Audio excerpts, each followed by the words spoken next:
everyone.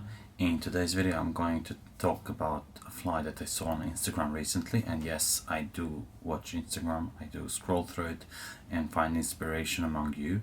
So there are many fly tyers that I like and admire, and one of them is Miguel Blanco Blasquez. He makes amazing flies which are very fishable and they are very nicely tied. So one of those flies, I just saw it and I'll try to make it the same. I don't know the materials, so I'm just guessing here. But the thing that struck me is what he wrote is that this fly is overlooked. It's one of the flies that I also like to use very much because it includes a couple of materials that I like very much. That's deer hair and CDC and a little bit of squirrel, like 3 materials, that's all. So for start, I'm gonna use wisp, and wisp is a thread that you can split in half, or you can just use some of those GSP threads that are very thin, and then you can just create a dubbing loop and use it. So I'll start here exactly where I want thorax to begin and where I want my wings to be tied in. Couple wraps, cut the excess and continue.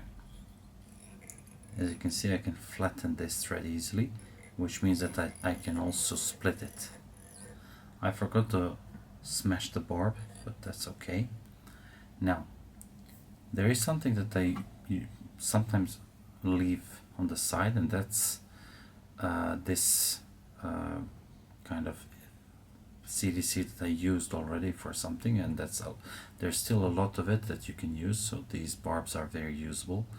And for this instance, I'm going to use them and create a body for this fly. So I'll just use CDC barbs and dub them in a clockwise manner, and as you can see, it's quite easily dubbed. I like to pinch them off the rachis because it gives more natural look.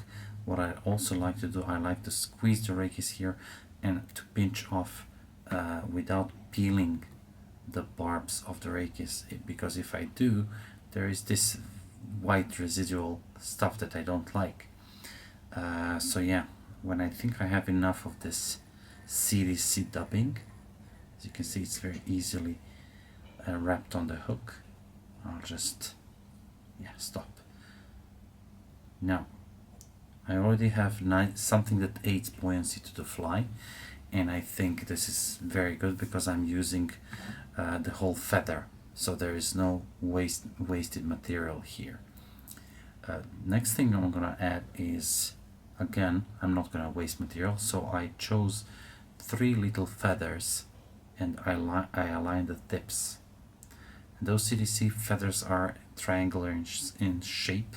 Let me show you that close up, because it is important to use this kind of shape. As you can see, those barbs extend from the very bottom of the feather all the way to the top, which means when you pull those barbs along the rachis and you tie it by the hook, all those barbs will be used, and that's something I really like and appreciate here. Now align those feathers like so. Okay, let me see if I did it right. Yep, I lost a shorter one is moving along, but never mind, that's good. Now it's flat on this side, it's wide on this side, so I'm just gonna kind of preen it and shape it up as I want it. Decide on the length and then transfer the hands. Now it's time to counterspin the bobbin holder, counterspin or spin it anti-clockwise, and then just one. I'm going backwards because if you noticed here, I laid a thread foundation on this way, so now I'm gonna go backwards, pulling up, and after 3 or 4 wraps, this should be plenty. Check if all the wings are placed on the top. Now I'm gonna just cut this by an angle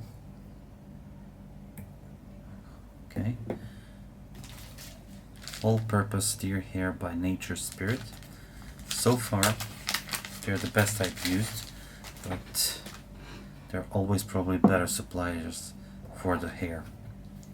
Now I want to add something to the top that will aid buoyancy, and it will also aid something like a little bit more visibility, and it also helps with remove the underfur and short hairs, and it also adds structure to the CDC, because sometimes this doesn't get so matted down like CDC does with fish slime, if that makes sense.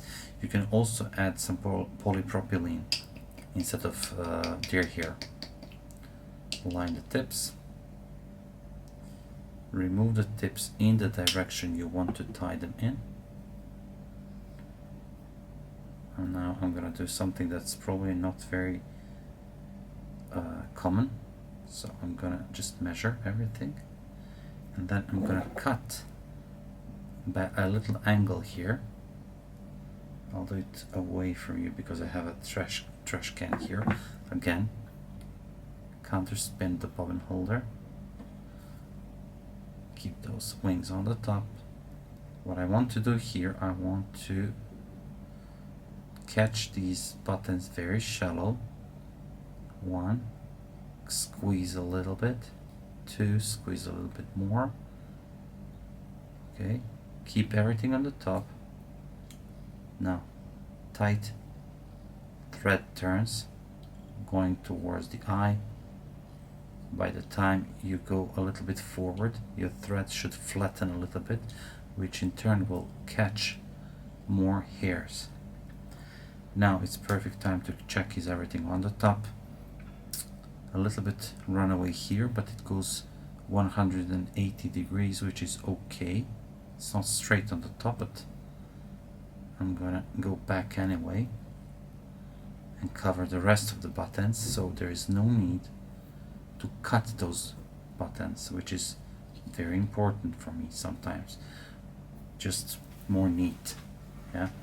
Now counter spin the bobbin holder until you flatten your thread, and now it's time to take a bodkin and split the thread. Before I do that, obviously I need some squirrel, and I also need some not so good quality CDC. When I say not so good quality CDC, I mean something that's more oval in shape, and I will just use one side of it and not even the whole side. Let's say 3/4 of the length. I'm also leaving a little bit of room here, so there is something to be caught with thread. If you take it too shallow here, it's very difficult to control it, and sometimes it will just pop out of the thread. Keep it away. Now I will use another clip that I will use some squirrel hair. Whatever squirrel you can find, it's good. Even hare's fur is okay. Take a little bit more than you need, because you will remove the longest of the guard hairs, and you will also remove the underfur, and that's quite a lot of it, and this is great for dubbing. And then let's just decide on the length. I'll just use, okay, this is cool, and this is more or less like the length of the hair I want, so I'll just pinch it here, I'll cut it, even the buttons, and then I'll just transfer it into the clip, again with buttons extending a little bit. Now, because I saw that Miguel did it, I think in this order, he placed CDC first and then squirrel.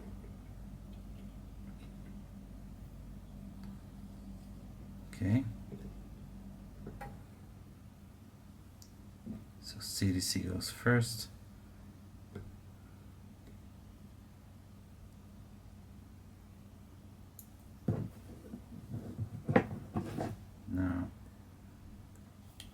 center spin the bobbin holder so it jumps back. Okay. Now it's important that you have relatively strong thread, because if you spin it too hard it may break on you.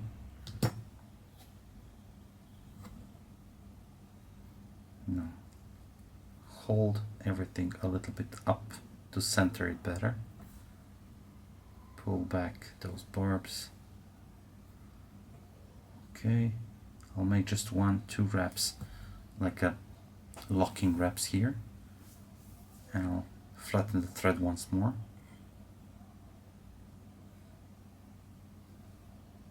You can use bodkin, because when you use bodkin you can see that the thread is flattening more easily, or you can just use your nail. Okay, now place the squirrel. Squirrel is more stiff than CDC, which means that it's easier to pop out of the thread.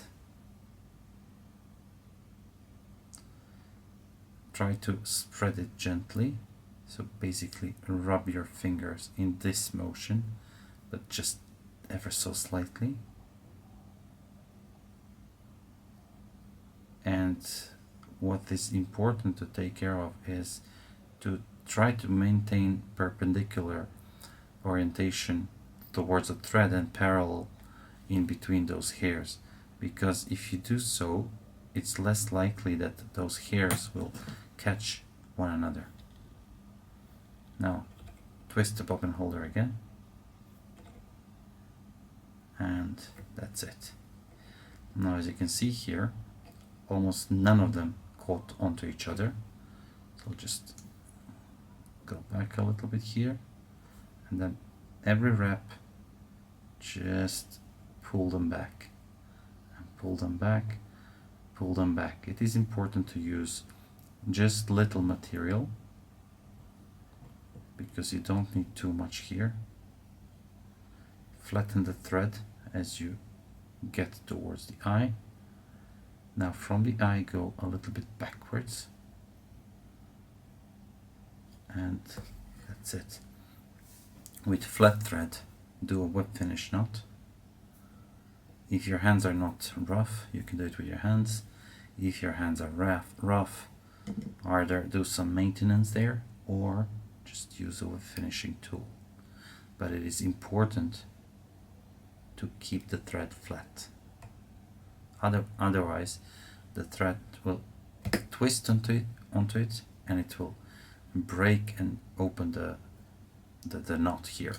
I broke this one, but I'm pretty confident that everything is good, because I did it in one orientation here. Everything aligned well, and it broke just somewhere near the end, which is okay. As you can see, the head looks very good.